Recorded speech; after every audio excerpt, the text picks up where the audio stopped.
Hi! இது உங்கள் பார்வையற்ற பாவை. நான் இப்ப கனமான மனசுல தாங்க பேசுறேன். மனசு கனமா இருக்கு. ஆனா, மனசுக்குள்ள ஒரு குட்டி சந்தோஷமும் இருக்கு. ஆனா, எத நான் வெளிப்படுத்துறேன்னு எனக்கு சத்தியமா தெரியல. என்ன அப்டின்னா, எனக்கு ஒரு 10 டேஸ்க்கு முன்னாடி எனக்கு முகம் தெரியாத தோழி ஒருத்தவங்க இருக்காங்க. அவங்க ஹஸ்பண்ட் ஃபேமிலி இஷ்யூஸ்னால அவங்க சூசைட் பண்ணிக்கிட்டாரு அவரு. ஆக்சுவலா அவர் ஒரு ட்ரக் அடிக்ட்டு. இந்த பொண்ண பயங்கரமா டார்ச்சர் பண்ணி தான் அவங்க ஃபேமிலி ரன் பண்ணிட்டு இருக்காங்க.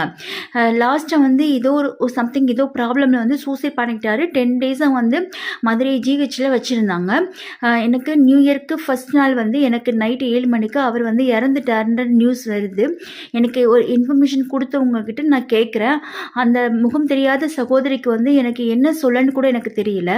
ஆனா, அத யோசிச்சுட்டு இருக்கும்போது என்னன்னா, அவரால அவங்க ஒய்ஃப்க்கும் அவரால பிரயோஜனம் இல்ல. எல்லாமே இப்படி நடந்துருச்சு. முட்டாள்தனமான ஒரு முடிவை எடுத்துட்டாரு. இதனால என்ன பண்ணேன்னு யோசிச்சுட்டே இருக்கும்போது, எனக்கு இன்ஃபர்மேஷன் குடுத்த ஒருத்தவங்கள்ட்ட நான் சொன்னேன்.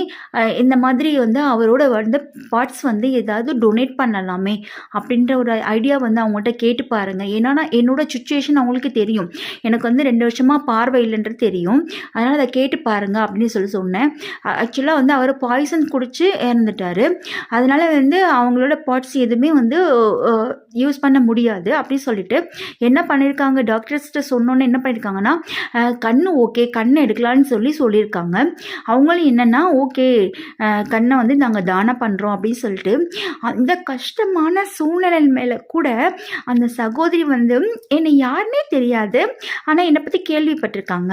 ஓகே கண்ணை கொடுக்கலாம் அப்படின்னு சொல்லிட்டு அந்த கனத்த இதயத்துல கூட அவங்க அந்த கண்ணை தானம் பண்ணியிருக்காங்க. அவரால் இதுவரைக்கும் யாருக்கும் பிரயோஜனம் இல்லை அப்படின்னாலும் அவர் இறந்ததுக்கப்புறம் யாருக்காவது ஒரு ஆளுக்கு ஒளி கிடைக்க போதில்ல. அதை நினைக்கும் போது எனக்கு அவ்வளோ சந்தோஷமா இருக்குது.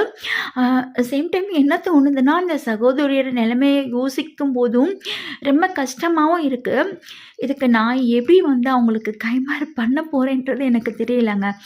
ஆனால் இந்த விஷயத்தை நான் இந்த நியூ இயரில் யாருக்கும் ஒரு ஆளுக்கு கண்ணு கிடைக்க போகுது, வெளிச்சமான உலகத்தை பார்க்க போகிறாங்கன்னு நினைக்கும் போது அதுவும் கொஞ்சம் சந்தோஷமாக இருக்குங்க.